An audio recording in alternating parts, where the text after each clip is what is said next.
అలర చెంచలమైన ఆత్మనందుండని అలవాటు చేసెని ఉయ్యాల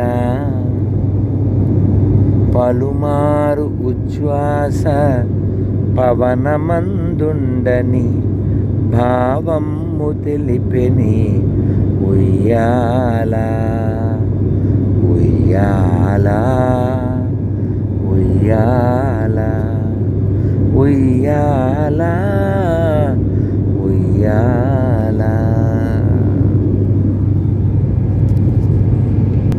ఈ కీర్తనలో అన్నమయ్య ఉయ్యాల అంటూ మన ఉచ్ఛ్వాస నిశ్వాసాలని ఆయన పోలుస్తూ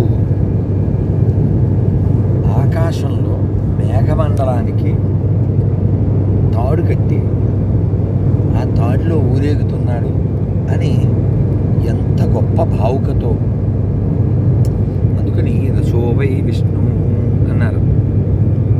రసం ఉండాలి. రసం అంటే ఏంటి? రస హృదయం. భగవంతుణ్ణి పొందాలంటే రస హృదయం ఉండాలి. సృష్టిలో ప్రతి దాంట్లోనూ భగవంతుణ్ణి చూడగలిగేటువంటి మనోస్థితి వస్తేనే మనం రసహృదయం కలిగిన వాళ్ళం అవుతాం. ఉదాహరణకి ఆకాశం మేఘాలు చూస్తే నాకు అన్నమయ్య కీర్తనలు త్యాగరాజ కృతిలో గుర్తొచ్చింది. అలా సృష్టిలో ప్రతిదీ భగవత్ సంబంధంగా చూడగలగాలి. దాన్ని బ్రాహ్మీభూత స్థితి అంటారు.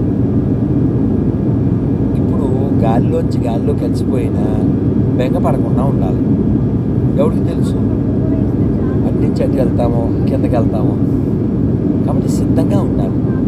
సిద్ధంగా ఉండడం అంటే శుద్ధంగా ఉండడం. పొద్దున్న లేచాము, రాత్రి 1 గంటలకు ఎప్పుడో పడుకుని 4 అవ్వకుండా లేచి హారతి చూసుకుని కీర్తన చేసి కారు ఎక్కి జపం చేసి భజన చేసి మళ్ళీ విమానం ఎక్కి మళ్ళీ దిగి మళ్ళీ కారు ఎక్కి మళ్ళీ దిగి మళ్ళీ కారు ఎక్కి మళ్ళీ దిగి యాత్ర చేసి మళ్ళీ రాత్రి బస్సు ఎక్కి అంత కష్టం అవసరం లేదు కదా. ఎందుకు చేయాలి? భగవంతుడు సంతోషపడతాడు అందుకు. కాబట్టి మన ఉద్దేశం ఏమై ఉండాలంటే అన్యాభిలాషితా శూన్యం జ్ఞానకర్మధనావృతం అనుకూల్యేన కృష్ణానుశీలనం భక్తిరుత్తమం.